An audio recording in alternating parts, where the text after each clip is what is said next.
Hi, welcome everyone.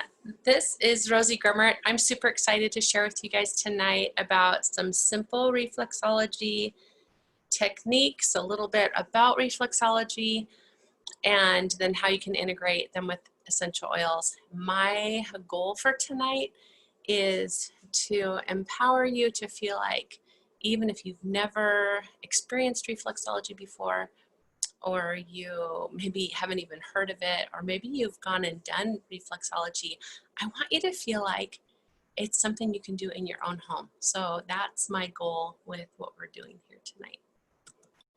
So what is reflexology? Look at all this information on this slide, tons and tons and tons.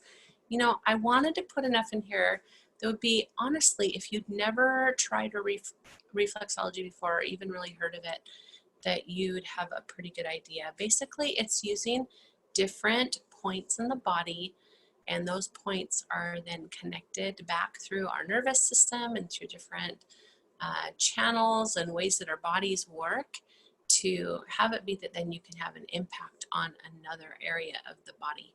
It's generally regarded as being really safe and an even gentler, I would say, and even maybe a great place to start is to do what's called acupressure too. So we're going to talk about that as well. Get my slide to advance here. So I want to start out by letting you guys know that the type of reflexology that I'm certified in is actually Thai reflexology. And I'll explain a little bit about some of the different things, but the main thing that I wanted people to understand is there are different channels that our nerves run in. There's channels in our body that energy flows through. There are channels that it can be the way that our blood flows. It can be the way that our lymph system is put together. There are actually more different ways to approach how this whole concept of reflexology or acupressure can work, as there are different like healing, I don't want to say countries because it's almost more like regions or areas, right?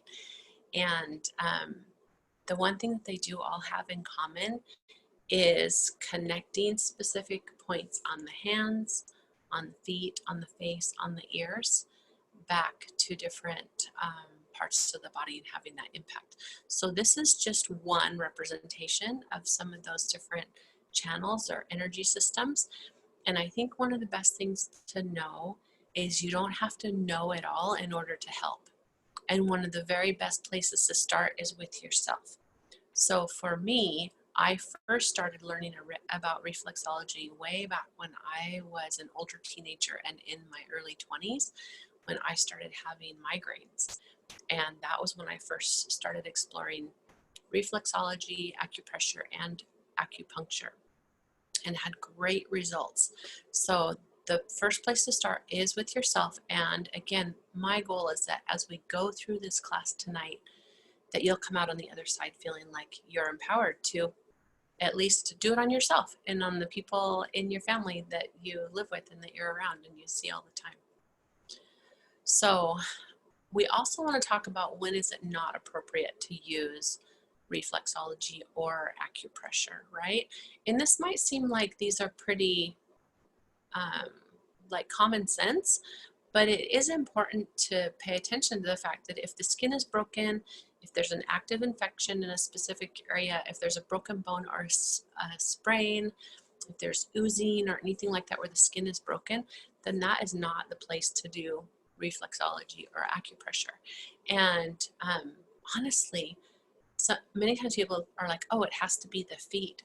It doesn't. Wait till we get to all these little charts I've captured for you guys to see, because there are acupressure reflexology points on your ears, on your face, and a whole bunch of other places. So just because somebody might, let's say, have a broken finger, then you could use the foot instead, or you could look at where those points are on the ears, right?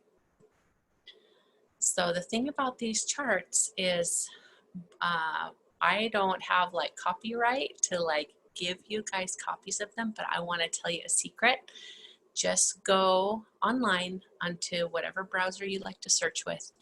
And if you search specifically like feet reflexology charts or hand reflexology charts, you're going to have a bunch of them come up. And the great thing about that is it's easier for you to zoom in, and then I'm not violating any laws, right? So I know that the words on this are super tiny, and this isn't meant to be this complex course in reflexology. This is more meant to be like, look at the possibilities. So in this chart, you can see that there's reflex points on the top of the foot, on the bottom of the foot, and then also on the both sides of the foot too. Like all around are different reflex points. And I can remember when I first was getting started just with my family, feeling like, oh, what if I do it wrong? Or what if I press too hard or not hard enough? And what I've come to learn is our bodies are amazing, truly. And just like with the essential oils, many times just by applying even a gentle pressure and doing it in that general area, and especially when you pair it with the power of our essential oils, you're going to find amazing results.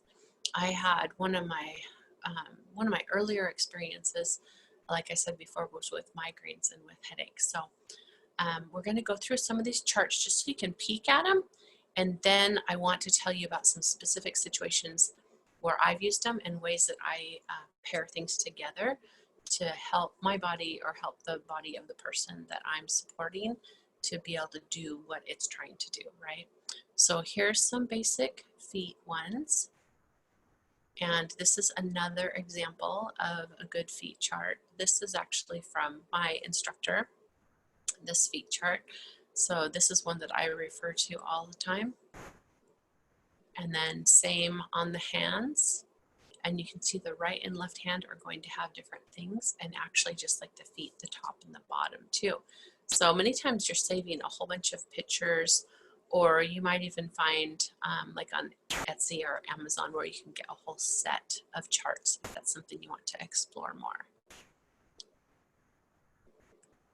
And then here is the ear. And again, right and left ear are different. And I actually trimmed this one so that, because what's over here on the right would be on the bottom. You see how tiny, I mean, it's just so tiny. You really have to, have the chart to be able to see it. It's hard to do on the slideshow. And then here is an example of the face. Okay, so let's talk for a second about how this can work in your own home. Let me tell you about what I do. So let's say I'm recognizing that I have a headache. And many times I can come up with, even if I don't know the exact reason why I have the headache, I can come up with a couple of pretty strong possibilities, right? Many times we can be like, oh, I probably have a headache because I didn't get enough sleep last night, or I probably have a headache because I've been under a lot of stress, or I probably have a headache because there's hormones related, or oh yeah, I had too much sugar a few hours ago, so I have a headache, right? So we can put two and two together. So I know these are tiny, but what you can do, let's just use this hand chart for example. What you can do is, let's say I recognize that I hadn't been sleeping well and I was having tension like in my back, and even my low back was hurting, and so I suspected that maybe because something was out of whack in my spine that I had this headache. So I could look for all of those things that would be connected to that, all the different points that would be connected to all of those things, and then I could use either acupressure or reflexology on those points. So I could then look at my thumb on my right and left hand. You can see that the neck is going to be in the same place on the thumb on both those places. Acupressure is where you just apply some gentle pressure and you hold it for about 5 seconds. You know, you want it to be firm enough that you can feel it, or that the person that you're helping can feel it, and then you release. And one of the things that I've noticed is when I have the right amount of pressure, after about a second or two has gone by, And I'm not sure if it's the pulse in my finger or if it's the pulse in where I'm pushing on them, but I actually can start to feel that a little bit. So there's still, it's not so firm of pressure that there isn't blood flow going on, but it's not so light also that you can't feel that. So you just hold it for about 5 seconds and then you release. Now, one of the things about Thai reflexology, I'm going to go ahead and stop sharing for just a second so you guys can see some of these tools. There we go. So Thai reflexology, one of the distinguishing factors of it is that you use a tool in order to be doing your reflexology. So you always want to make sure your nails are short if you're not going to be using a tool, because otherwise, as you're applying pressure to pressure spots, you can see mine are actually not short enough because I've left a little mark right there in my hand, right? And that's not going to be comfortable for the person that you're supporting or for yourself. So if your nails are a little bit long, this is a nice carnelian stone. I just got this off of Amazon, so this is a tool that you can get for yourself too. But you will want to practice on yourself so that you can know how firm of pressure. So you can use this for acupressure too, right? You can just hold it for that 5 seconds and then you can release. Or you can actually use it for reflexology, which there'd be some more movement, and you generally move along channels that are needing that support. This happens to be a blue lace agate. It's actually a pendant, right, for a necklace, but it has a nice rounded gentle point on it. I got this from my friend Jeannie Olson. She has a Vibe Jewelry Company, and there have been times where I've had this with me and I started to get a headache, and I was able to then use it, right, to do some reflexology on myself, recognizing that this is a headache space. You know, again, you just get to know the charts for the things that you use all the time. Another space that, because it has to do, remember I was talking about headache and I knew that my back was involved possibly, right, is right here on the ear. You'll see that on the ear charts. It's actually like your spine wraps around in here. So when I press up on that point on the ear, like actually even right now it's a little bit sore. And that's on both sides. That can help support that, right? If you don't have either of those things, believe it or not, my instructor was like, so use a pen. It has a nice rounded edge on it. Like, take a look at your pens. You might have a good pen that would be a good tool, and that can save your fingers, even if you're just using it for acupressure, right? That can save your fingers, because many of us have developed these muscles, like whether you're right or left-handed, you've developed these muscles in your hands.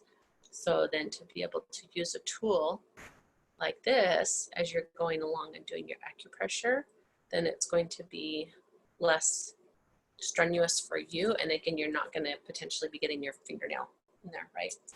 And then here's another thing my instructor suggested was your toothbrush. Like, many times the other end of your toothbrush can be a really nice solution to, right, in order to have that nice rounded end and to be able to get that support in there. Okay, let's go back to the charts. Share the screen again. Look at that, it even remembered where we were. That's amazing. Okay, so let's scoot forward to, can you guys see this in the ear one here? I was talking about how here's the spine, and when we're looking at the left ear, you can see that that point that I was pressing on is where it transitions down into the lower spine. So if you're someone who does have lower back, or you're supporting someone who has some lower back issues, then doing that acupressure can be really effective right there. So I do like to refer to a few different charts, because I can look at this and I can hit the places on my hand, I can hit the places on my feet, I can hit the places in my ears, and then I can also look at places on my face, right? So right here, this talks about right here, being a place for headache. And like if I knew that it had to do with things that had to do with hormones, then I could target the different spaces that had to do with hormones. Or maybe I knew it was sleep, then I could work on those spots that are on the ears and on the face too that have to do with that. This, I had it so that you guys could try to see it better. You can purchase this chart and also this hand chart at aromatools.com. You could see how I just cropped it and split it so that I can make it a little bit bigger so you could see it. But originally, you know, when you purchase it, it's on an 8.5 by 11 sheet, which is really handy to have. So this is great because it gives you some really good suggestions for targeting specific things and using those specific reflexology points, right? So here's what I like to do. I like to pay attention to, it's kind of like the game of Clue, right? Like Colonel Mustard in the kitchen with the candlestick. How many different layers can I put together of support to try and help my body or help the body of the person that I'm trying to help? And having somebody feel empowered that they know enough to help themselves, right? If I'm teaching somebody else. Like, it's okay if you're not 100% sure about exactly where that reflexology point is in order to help support someone's kidney, for example.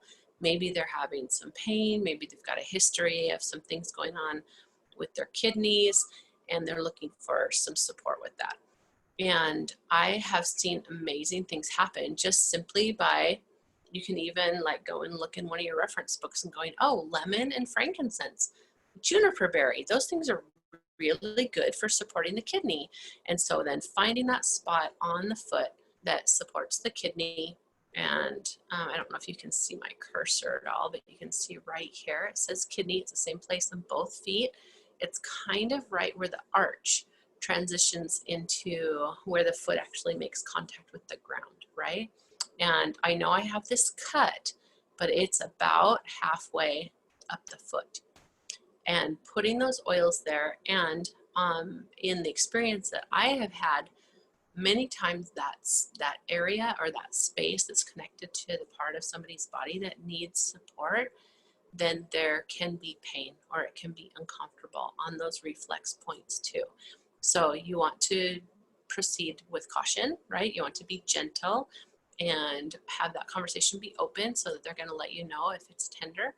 And honestly, what I have always done is just done more like acupressure when we're talking about something that's more like showing up for them in that moment, right?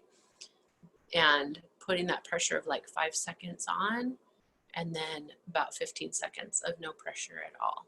And then 5 seconds on, and then, you know, again, no pressure at all. And that can then move into where the person does not mind having there be some gentle massage in that area, or, you know, like you'd consider more like reflexology, where you're able to put that point on there and then be able to rotate a little bit, or even move up and down a little bit like this. And I've seen some pretty phenomenal things happen with pairing the essential oils in with doing the reflexology or the acupressure at the same time. Many times there is an emotional component connected too. And so if you feel that, or if the person that you're working with is open to that and they feel that too, then I would suggest having your essential emotions book handy, because it could be that you could look up in the back, you can go like, oh, okay, well, it said juniper berry for helping to support that the kidney, right? And so then you can look up juniper berry in your book. I promise I can talk and think about things alphabetically at the same time. You can look up juniper berry in the book, and you can invite them to read that, or you can read it to them, or if it's yourself, it's just another layer of support, right? And juniper berry acts as a catalyst by helping individuals access and address fears and issues which have long been avoided. And so it offers courage and energetic protection and all kinds of things. So pair all of your tools together when you're working with somebody. Now, look at some of these oils that are suggested. I'm hoping you guys can actually see them. There are things on here where it says like to use cinnamon or to use oregano or cassia, right? So you want to be aware, even lemongrass, some people cannot use that undiluted, even on their feet. It's just too strong. So it's important to have some carrier oil, right? And to still properly dilute, even when you're putting things on the bottoms of the feet. A really good thing to do if you're going to be supporting somebody is you can even go ahead and just put some carrier oil and the oils of choice on the whole bottom of the foot, and then get more targeted just in a specific place on the hand or the foot where you're going to be doing that acupressure or that reflexology.